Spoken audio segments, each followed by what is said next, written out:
Visakha railway స్టేషన్లో భారీ అగ్ని ప్రమాదం జరిగింది. ప్లాట్ఫామ్పై ఆగి ఉన్న కోర్బా ఎక్స్ప్రెస్లో మంటలు రేగాయి.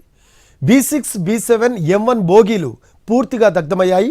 రైల్వే సేఫ్టీ అధికారులు మంటలను అదుపులోకి తీసుకొచ్చారు. మంటలు చెలరేగగానే అధికారులు అప్రమత్తమయ్యారు. ప్రయాణికులను బయటకు పంపి సహాయక చర్యలు చేపట్టారు. ఉదయం కోర్బా నుంచి ఈ రైలు విశాఖ చేరుకుంది.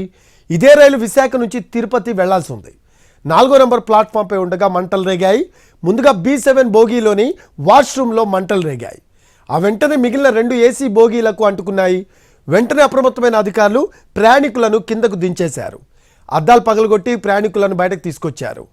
మంటలు చెలరేగగానే ఓవైపు వాటిని అదుపు చేస్తూనే మరోవైపు మిగిలిన బోగీలను రైలు నుంచి విడదీశారు.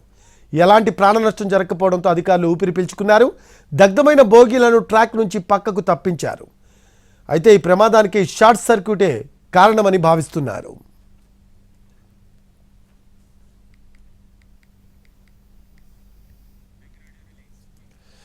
విశాఖలో కోర్బా ఎక్స్ప్రెస్ రైలు ప్రమాదంలో ఎవరికి ఎటువంటి ప్రాణ నష్టం జరగలేదు అన్నారు విశాఖ పోలీస్ కమిషనర్ శంకభ్రత బాగ్జీ. ప్రమాదానికి గల కారణాలు ఫోరెన్సిక్స్ నివేదిక వచ్చిన తర్వాత తెలుస్తాయని అంటున్నారు. మరిన్ని వివరాలు మా కరెస్పాండెంట్ చిరంజీవి అందిస్తారు. ఏంటి సార్ ప్రమాదం ఎన్ని గంటలకు జరిగింది, దీని మీద ఎటువంటి చర్యలు తీసుకుంటారు? ఇంచుమించు 7:30 జరిగింది. కారణం పోలీసు వాళ్ళు దర్యాప్తు చేస్తారు, అప్పుడు మనకు తెలుస్తుంది. అంటే మొత్తం ఆ సమయంలో ఎవరైనా ఉన్నారా? ప్రాణ నష్టం ఏం జరిగిందా? ఎవరికైనా గాయాలు కావడం జరగలేదు, గాయాలు ఎవరికి తగలలేదు. అప్పుడు ఈ బోగీస్ ఖాళీగా ఉండేవి. ఇప్పుడు మేము ఫోరెన్సిక్ సైన్స్ ల్యాబొరేటరీ నుండి ఎక్స్పర్ట్ని కూడా పిలిపిస్తున్నాం. క్లూస్ టీమ్, ట్రాన్స్పోర్ట్ వెహికల్ కూడా పిలిపించి ఫోరెన్సిక్ ఎవిడెన్స్ సేకరించి ఏమైనా కారణాలు ఎందుకు జరిగింది అది కనుక్కుంటాం, విచారించి తగిన చర్య తీసుకుంటాం.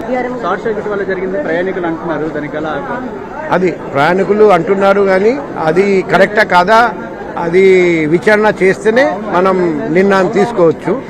ఏదైనా అగ్ని ప్రమాదం జరిగితే రకరకాల కారణాలు ఉండొచ్చు, కాబట్టి దర్యాప్తు చేసిన తర్వాతనే మనం రీజన్ చెప్పాలి. ముందుగానే నేను ఒక మాట చెప్తే దానివల్ల జరిగింది, అప్పుడు దర్యాప్తు సరిగ్గా జరగదు. అందుకే మనం ఇనిషియల్గా ఏమీ చెప్పకూడదు. ఫోరెన్సిక్ ఎవిడెన్స్ చూసి క్రైమ్ సీన్ విజిట్ చేసి ఫోరెన్సిక్ ఎవిడెన్స్ సేకరించి ఆ ఎవిడెన్స్ పరిశీలించి ఫోరెన్సిక్ నిపుణులు నిర్ణయం తీసుకుంటారండి, వాళ్ళు ఒపీనియన్ ఇస్తారండి. ఆగి ఉన్న ట్రైన్లో ఈ ప్రమాదం జరిగింది, ఎవరైనా చేసి ఉండొచ్చు అంటారా, లేదంటే షార్ట్ సర్క్యూట్ వల్ల జరిగిందో? అది ఎలా జరిగింది, కారణం ఏమిటి, ఇది ప్రమాదమా కాదా, ఈ అంతా దర్యాప్తులో తెలిసిపోతుంది. దర్యాప్తు భాగంగా ఫోరెన్సిక్ ఎక్స్పర్ట్స్ వస్తున్నారండి. ఇక్కడ నుండి ఫోరెన్సిక్ ఎవిడెన్స్ కలెక్ట్ చేయడం జరుగుతుంది. ఆ ఫోరెన్సిక్ ఎవిడెన్స్ చూసి పరిశీలించి వాళ్ళు ఒపీనియన్ ఇస్తారు. దాన్ని బట్టి మేము దర్యాప్తు ఫైనలైజ్ చేస్తాం.